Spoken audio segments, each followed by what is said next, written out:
Patagonia, an untamed wilderness where some of the most impressive natural spectacles on Earth can be found.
In Patagonia, an annual war of massive proportions is being waged.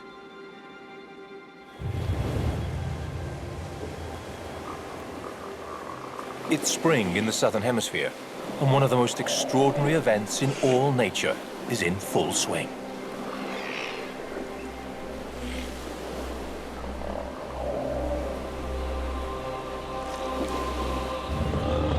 It's D-Day. Exactly the right time and place, always the same, to do battle.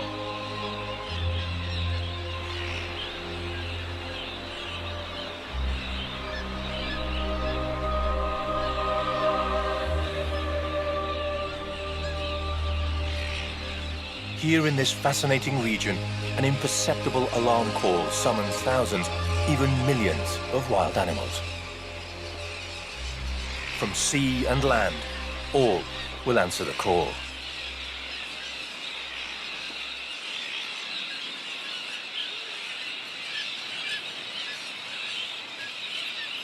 By air, super-skilled, swarming squads of birds arrive. The perfectly synchronized flight of thousands of common terns, wingtip to wingtip, occasionally coming into land on secluded beaches. These are the vanguard of the occupying forces.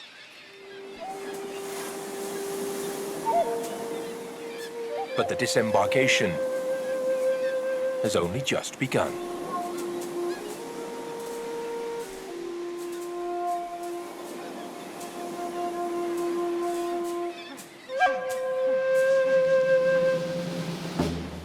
Surging on land in waves thrown up by the waves, in a relentless marine assault, new battalions arrive from the sea.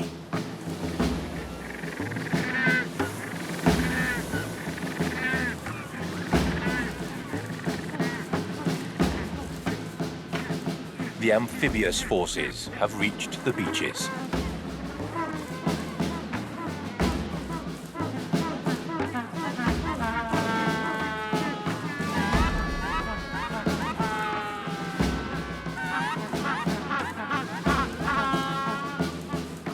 All along the coast, hundreds of thousands of Magellanic penguins make landfall with a martial step.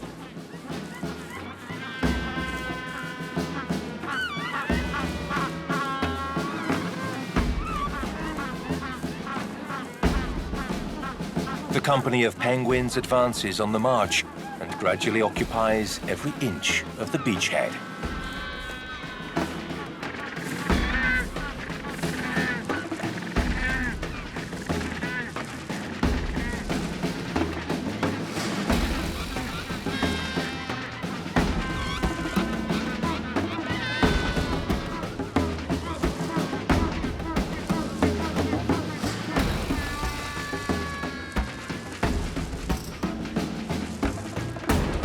They immediately take possession of their territory, digging in among the stones and sand, creating a myriad of tiny trenches to house their nests.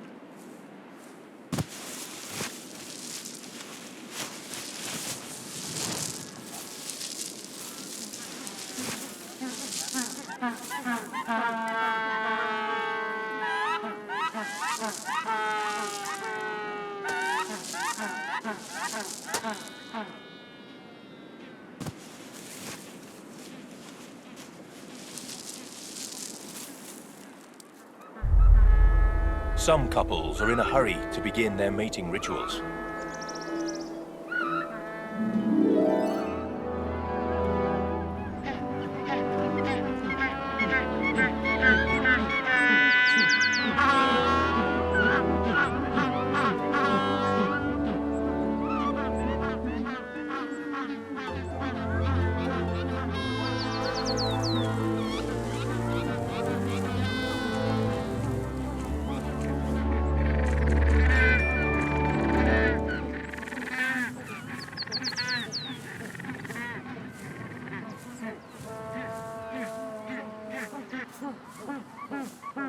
The first to arrive breathlessly gather plant material to make their eggs more comfortable.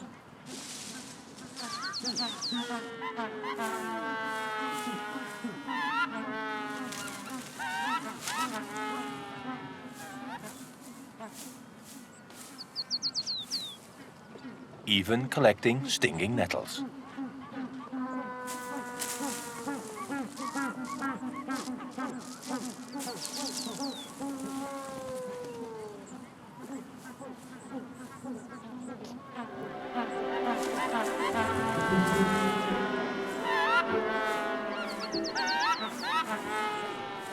The first pairs of penguins to arrive here are already incubating their eggs. Taking turns according to a rigorous schedule, never leaving their future offspring alone for a single moment.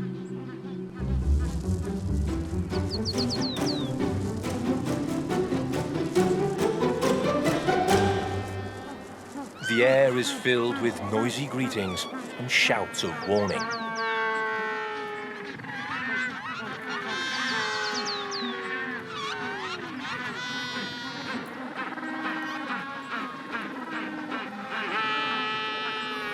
Challenges and boasts are the order of the day.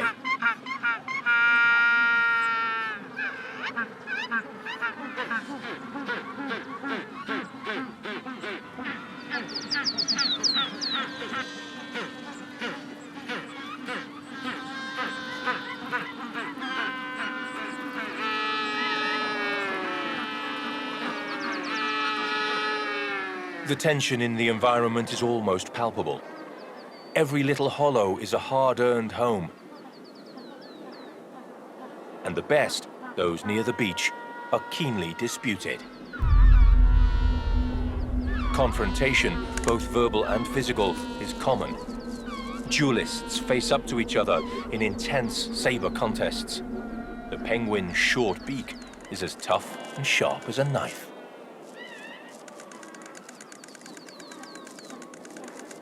Some individuals may be seriously hurt and even die.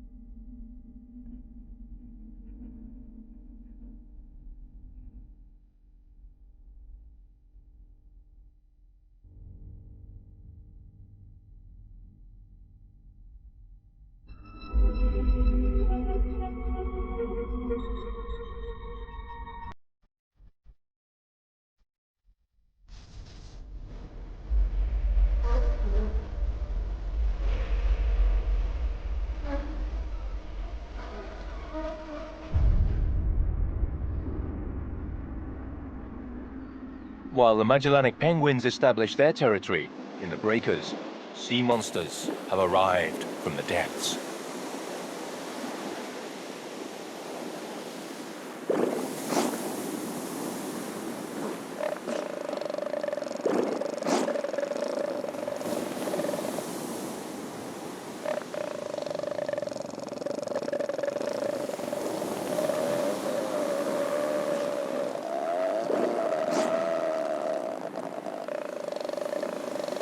gigantic elephant seals, the largest and also possibly the worst-tempered pinnipeds ever to have existed.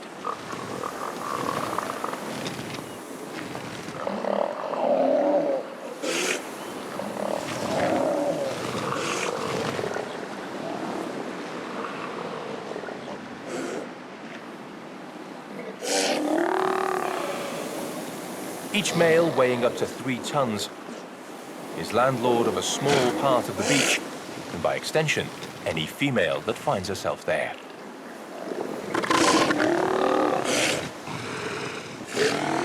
The bellicose male elephant seals move on land like huge battle-hardened caterpillars, tanks that flatten everything in their path. These seal sultans remain on their guard for the whole of the mating season, engaged either in battle or courtship. This requires such a tremendous expenditure of energy that they will lose up to 1 ton of their body weight in just a couple of months. A subordinate male approaches some females taking advantage of the leader's siesta.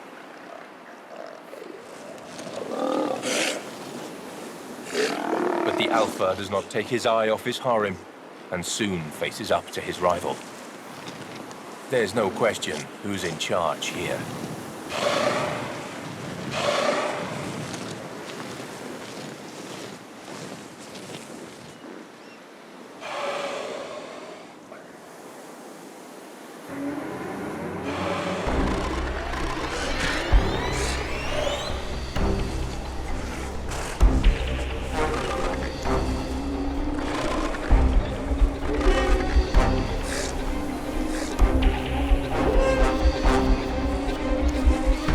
The lesser male flees in frustration.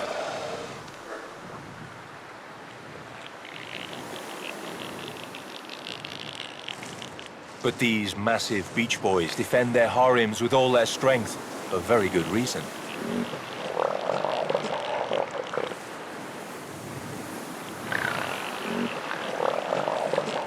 It's a unique moment in their lives. Males typically live for between 10 and 12 years, but will only mate for 1 or 2 seasons, when at the height of their powers, both socially and physically.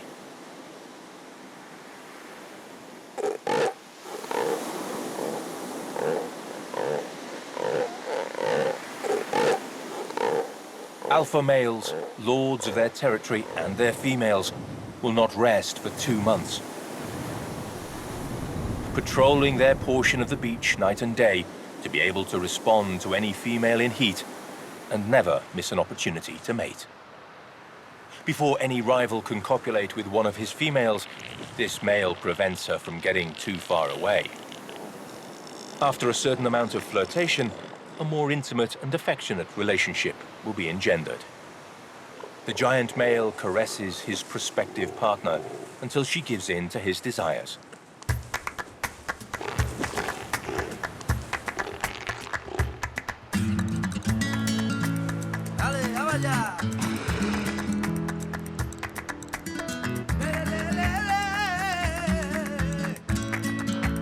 Some males have been known to impregnate up to 150 females.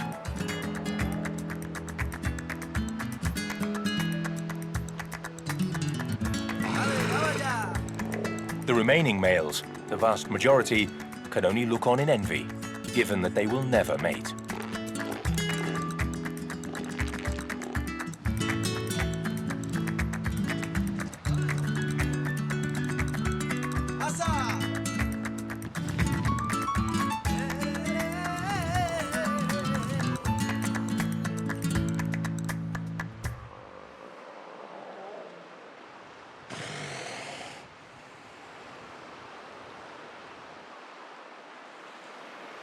In just a few days, the isolated beaches of the Valdez Peninsula on the Patagonian coast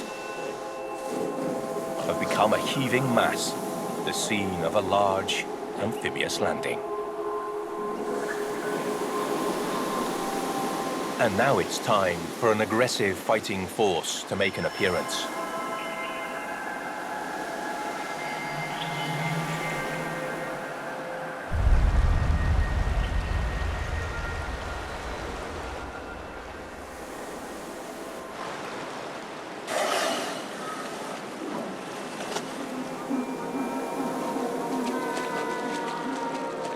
While penguins and seals take up residence on the sandy beaches, embroiled in family entanglements, one of the ocean's most ferocious hunters patrols the surf.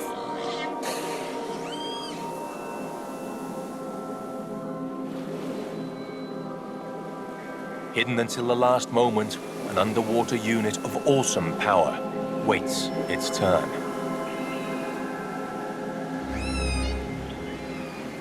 A family of orcas swimming parallel to the shore, just a few meters from the penguins and elephant seals.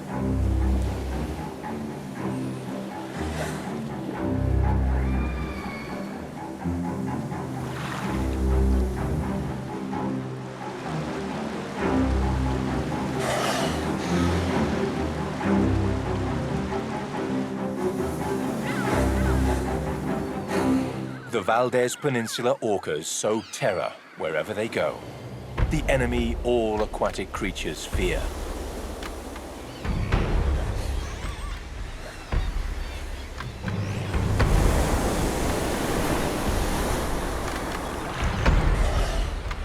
The submarine squad is ready to bring down any objective they deem worth the effort.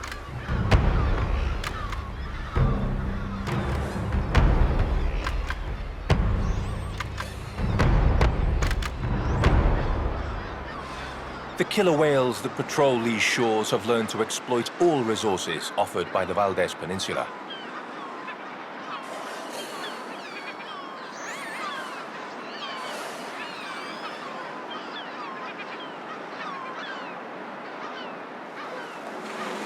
But more than that, to take advantage of seasonal opportunities, they do something even more extraordinary. They train the young adults in their pod how to attack the shore and even run themselves aground.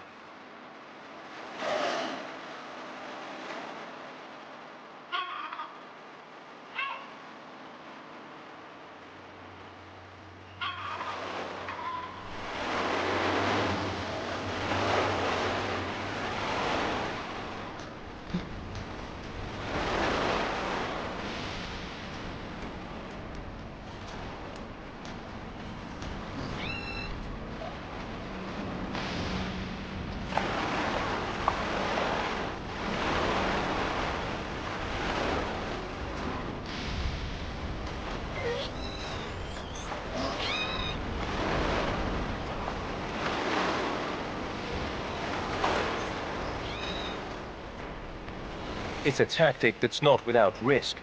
It certainly requires huge effort, and it's thought that only this family of orcas employs such an innovative hunting technique.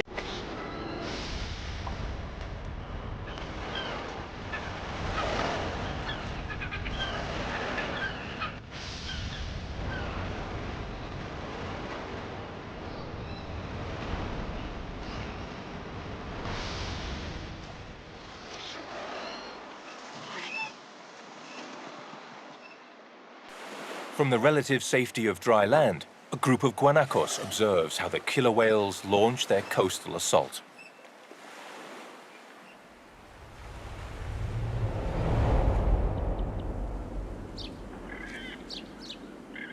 This species of camelid seems not to be overly perturbed by the seaborne invasion. Male guanaco, like elephant seals, have their own harem and are responsible for supervising and caring for a large family.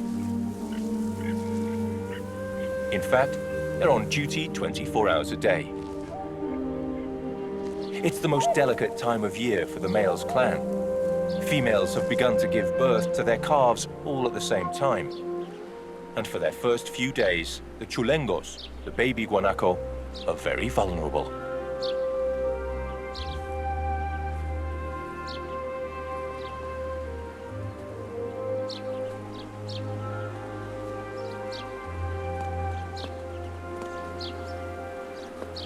This group of mothers already has a kindergarten of playful newborns.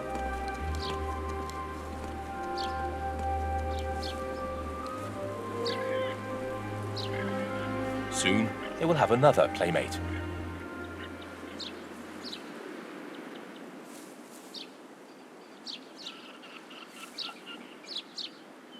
A young mother has started to give birth.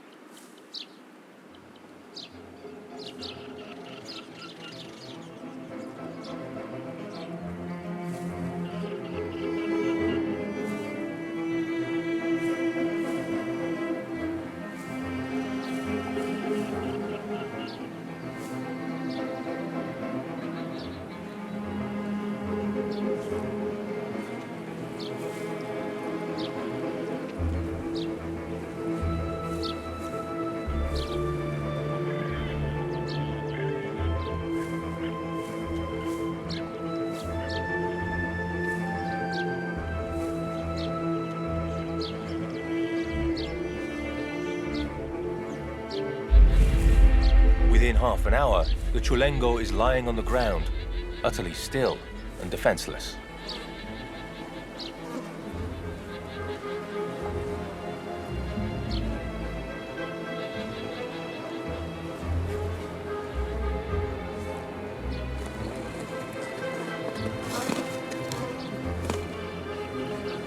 But after just 30 minutes more, it's able to get up and look for its mother and her cargo of warm, nutritious milk.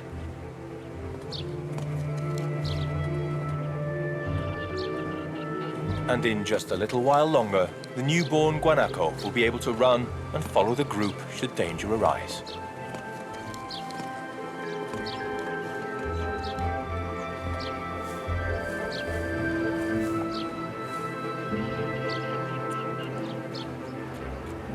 In the Patagonian plains and hills, to be able to run and be self-sufficient as soon as possible is quite simply a matter of life and death. The Patagonian theater of operations lies in the south of the Southern American continent, under a blazing sun.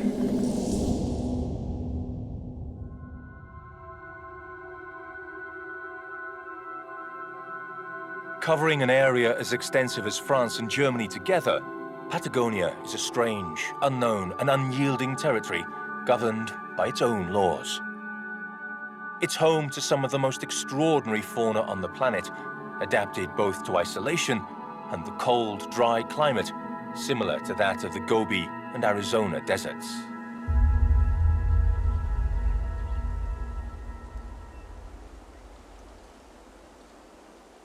The landscape seems infinite. The violent wind drags clouds across a piercing blue sky, hardly ever letting them shed their precious load of water.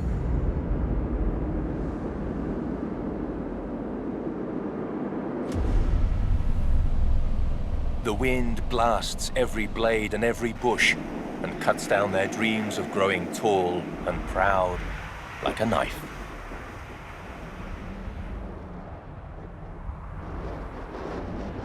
In Patagonia, plants do better by crouching low, dressed in thorns and tough leaves, protected from the cold, dry air and the relentless teeth of guanacos.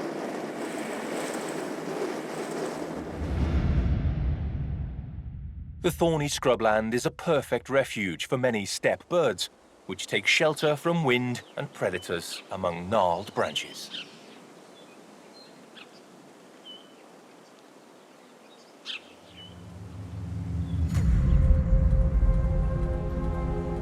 Each species has its own particular survival strategy, and now a real battle for existence is underway.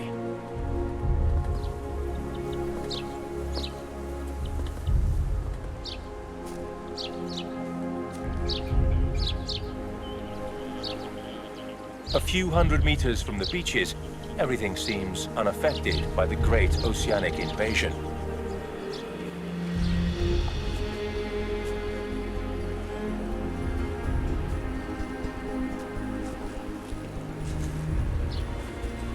The guanaco, with its tireless, silent foot patrols, does not harm the ecosystem.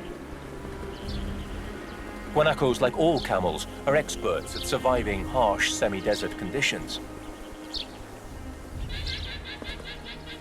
Apart from close family groups with one male leader, young males expelled by adult males form small companies.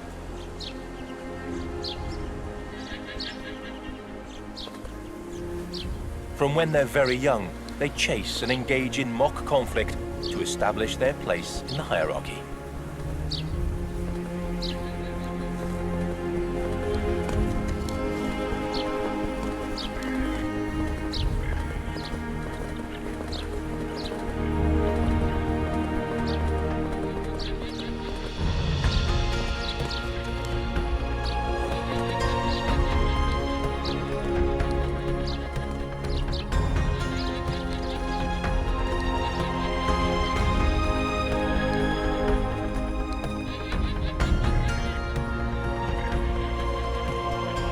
These troops of guanacos are perfectly adapted to the Patagonian territories, but they have been the victim of unrelenting persecution, with incredible numbers of casualties.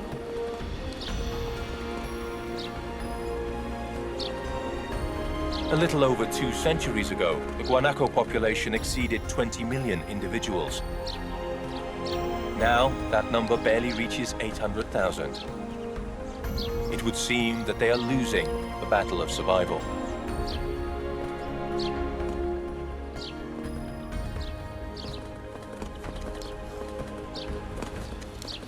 But the guanaco is a survivor and is not alone in its role as this ecosystem's dominant large herbivore. Choike, or Darwin's rhea, accompany it as Patagonian standard-bearer. Darwin's rheas are endemic to Patagonia. They can weigh upward of 25 kilos, and they share their adventures and misadventures with the guanaco. Like them, they're perfectly adapted to the semi-desert terrain, and also, like the local camel species, have been largely depleted in their original territory. A small flock of choikes makes its slow way across the plain it shares with the guanacos. The father leads his troops from the front, taking responsibility for all his children.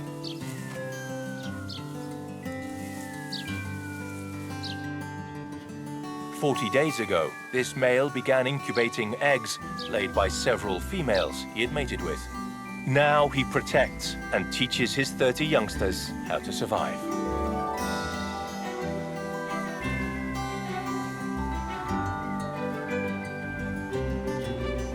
Recklessly scuttling in between the guanacos and choike's legs, another creature that only inhabits these Patagonian steppes.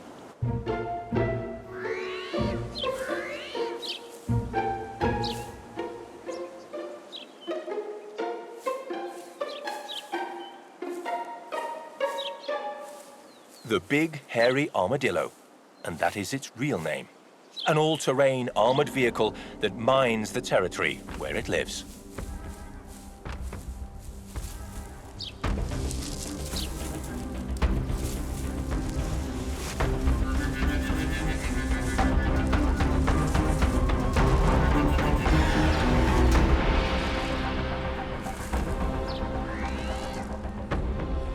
Like all armadillos, it's an opportunist who knows how to find its rival's Achilles heel. It will take any chance on offer and leaves no prisoners. A pungent odor attracts the armadillo's attention, its extraordinary sense of smell guiding it to anything that might be considered food, including cadavers.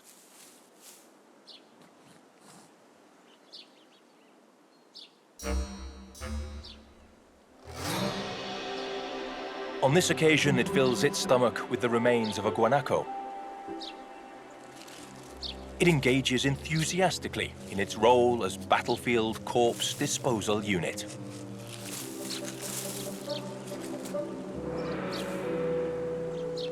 These remains are of a young guanaco female who died whilst giving birth to her first calf. The female armadillo must feed herself and her own youngsters waiting nearby. The hairy armadillo is a miniature armored mobile unit and as such needs fuel. Too hungry to return immediately to her burrow, her keen sense of smell leads her to the beach. On her way, she comes across other unique neighbors of the Patagonian plains.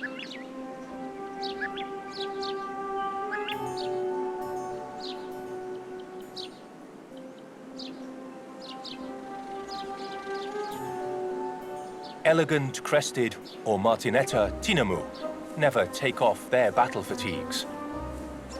In order to lead the discreet life they prefer, these walking birds camouflage themselves to blend with the colors of the steppe.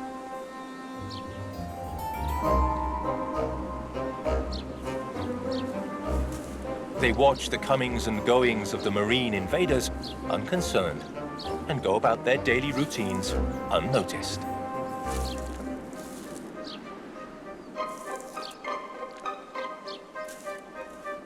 Tinamu are perfectly adapted to the tough Patagonian life.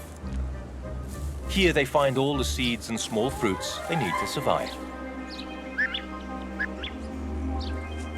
Southern mountain cavies share a large part of their diet with the tinamus. But these small rodents have many more enemies than the bird because of their size, adults measuring no more than 20 centimeters in length. The armadillo on its way to the beach leads to a hasty stampede towards safety.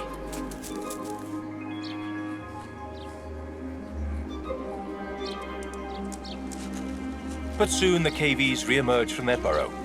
Even the youngest peek out to observe the commotion of the invasion. Cavies are extremely quick and agile, but even so, they have to take great care with one of their most feared enemies, the burrowing owl. Burrowing owls are abundant in these bare steppes. They live in small holes they either dig for themselves or use those abandoned by armadillos. When it's time to keep watch or look for food, they use one of the few lookout posts the open plains offer. From these natural watchtowers, they survey life as it passes by in Patagonia, such as the edgy progress of the armadillo towards the beach. Closer by, cavies climb to the tops of bushes to search for food. The owl looks on as birds, one eye always kept out for potential danger, feed their chicks.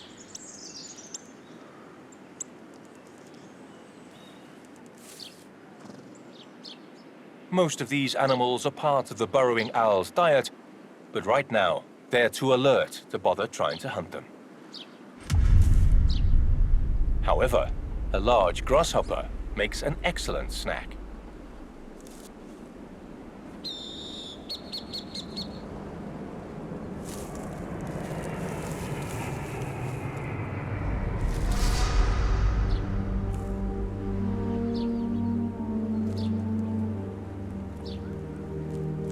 For owl chicks, any meal is well received.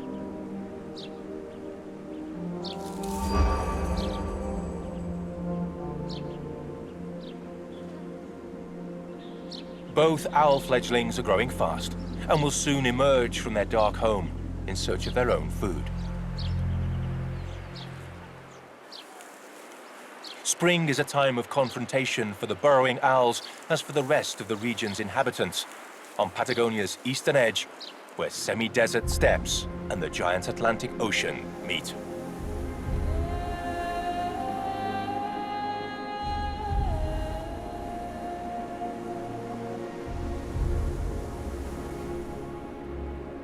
During this time of plenty, in the shared territory in the south, spirits are permanently high.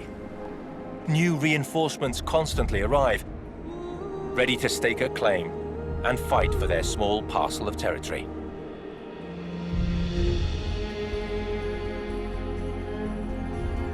This is, at this time of year, one of the most fertile and febrile places on the planet.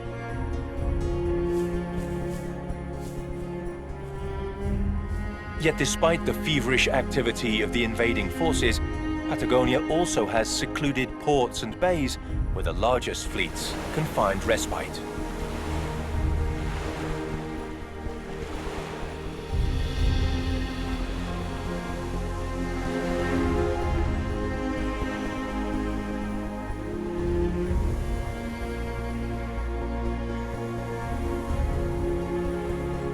Whales, arriving in advanced guard convoys, take refuge in a quiet and safe environment to give birth to their calves.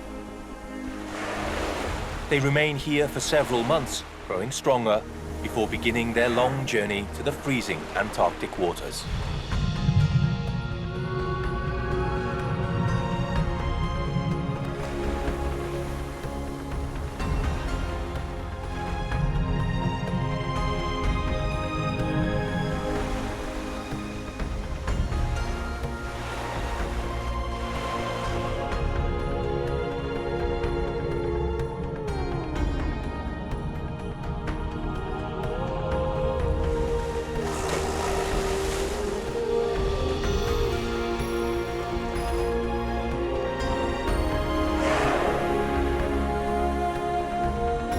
Mothers and calves play and learn, while maneuvers take place on a narrow strip of land between two worlds.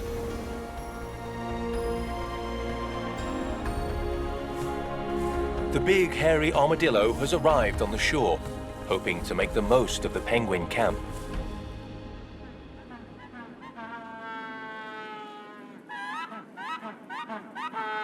Tens of thousands of penguins have finished their nests.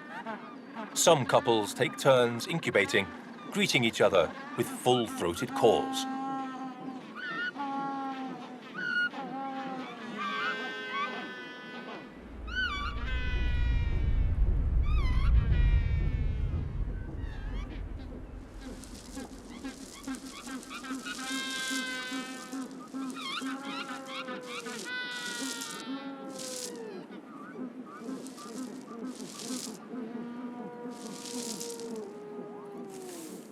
Nearby, chicks in other nests are beginning to hatch.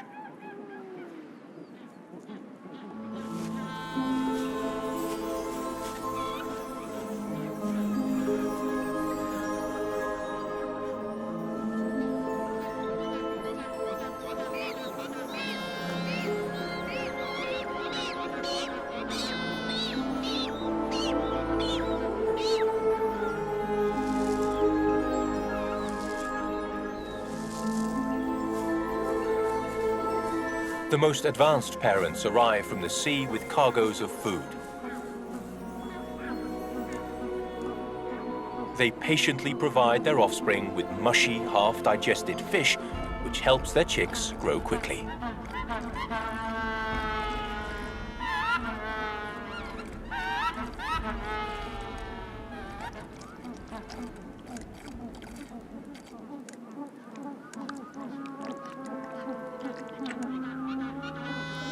It's the most vulnerable time of their collective lives, with marauding enemies always hanging around the colony.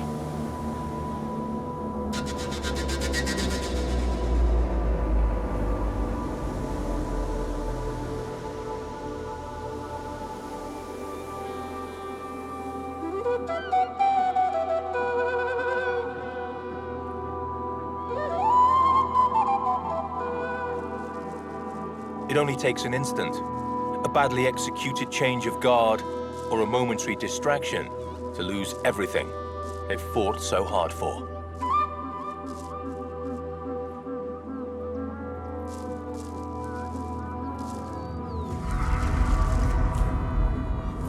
Gulls will waste neither time nor opening.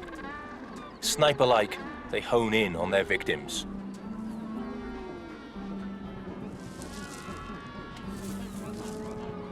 A nest left too visible and defenseless is an excellent opportunity to bring food to their own young family.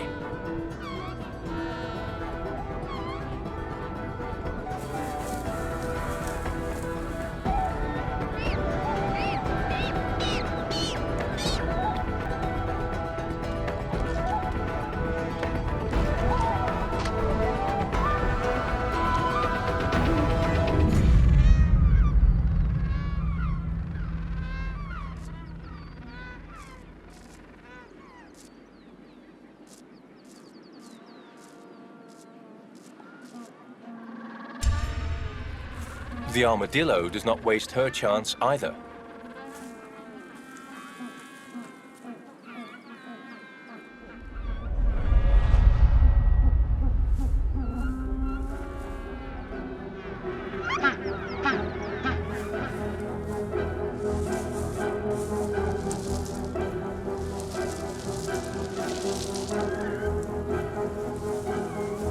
An egg is a good meal, and she maneuvers it anxiously, trying to break it.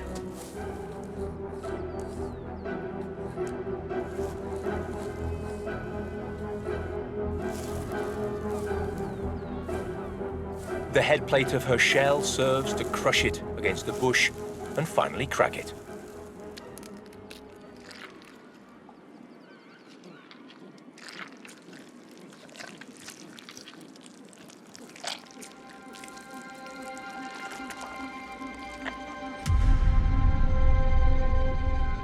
The battle for survival produces a number of casualties in the penguin encampment, but most parents will succeed in bringing up their youngsters.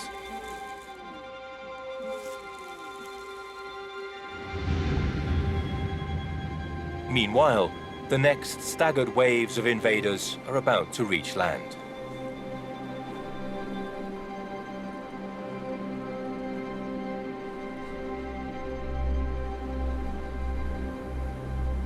Thousands of sea lions now install themselves on the beaches and rocky coasts.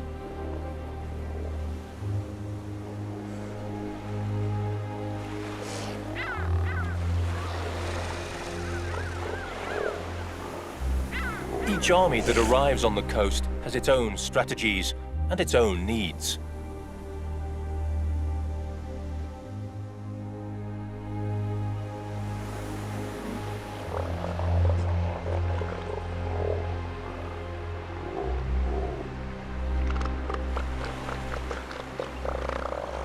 Female sea lions crowd around a male who will spend the next 2 grueling months defending his territory and trying to copulate with all his harem.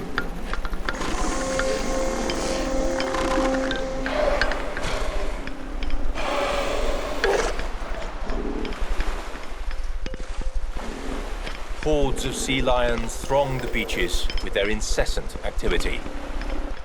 And this brings them to the attention of the pod of orcas, looking for any opening for a meal.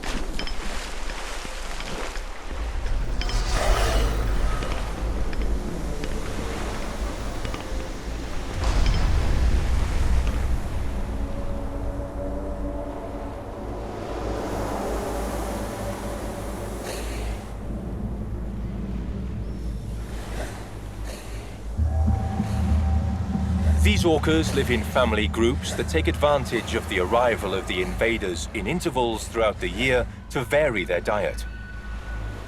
Each species, each dish, has its time.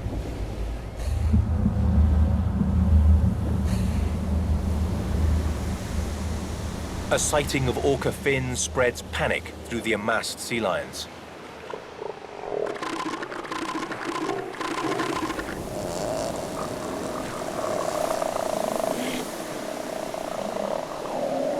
At the same time, the huge elephant seals are abandoning the beaches for another year.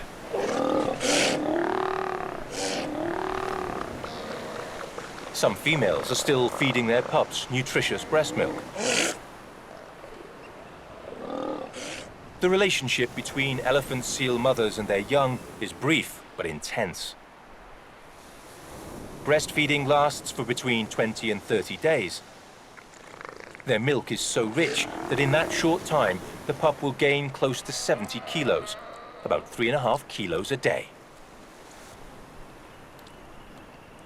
But after 3 weeks, mother elephant seals dive into the sea, leaving their pups to their own defenses.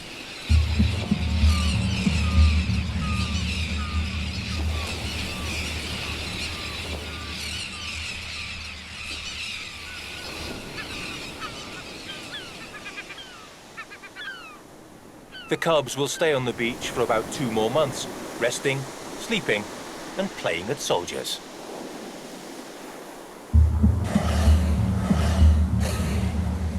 They often engage in fights imitating those of the great male.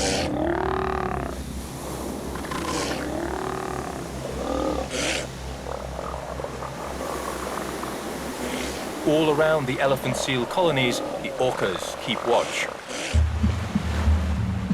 They know the only good time to attack these massive animals is now, when they are young. The orcas stalk the young elephant seals, waiting for the ideal time to hunt for the bravest youngsters who first dare to go into the water.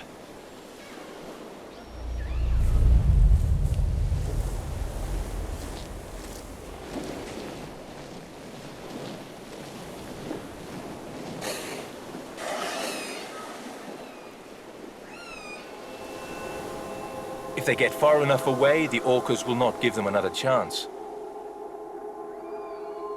But it's not always necessary for the elephant seal even to reach the water.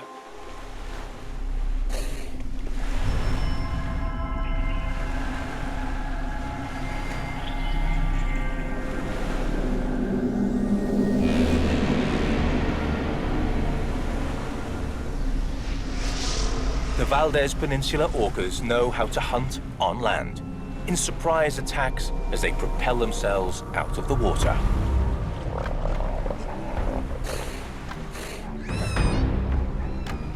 But before they eat, it's time for a lesson. The elephant seal is not killed immediately. The adults in the group will use it to teach the calves in the pod.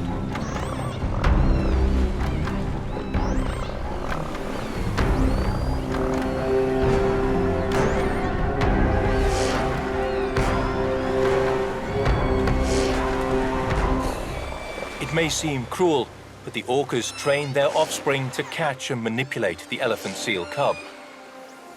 They learn to submerge them or keep them away from the coast, to chase them underwater and catch them again. The survival of the next generation of orcas depends on these lessons being well learned.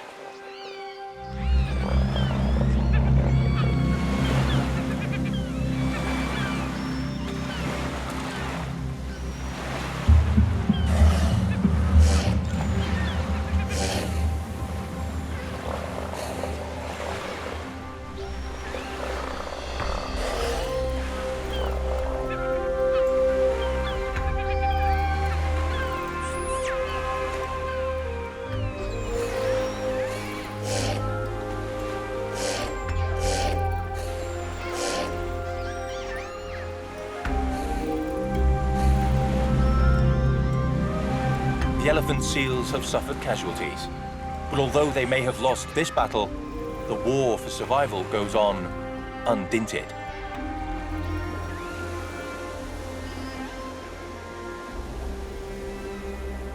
In Patagonia, everything seems to be conflict. But what brings animal troops together in such vast numbers and in such dispute is, in fact, the very opposite of war: procreation. This is the territory where everyone comes to start their families and watch their little ones grow. They come in a hurry and in huge numbers, simply to continue the circle of their lives, to produce new generations that will sooner or later replace them. Every year, hundreds of thousands of penguins, tens of thousands of sea lions and elephant seals, and hundreds of whales are born and raised on and around these coasts. A turbulent conflict whose one purpose is to create life throughout this extremity of South America in the phenomenon that is Patagonia.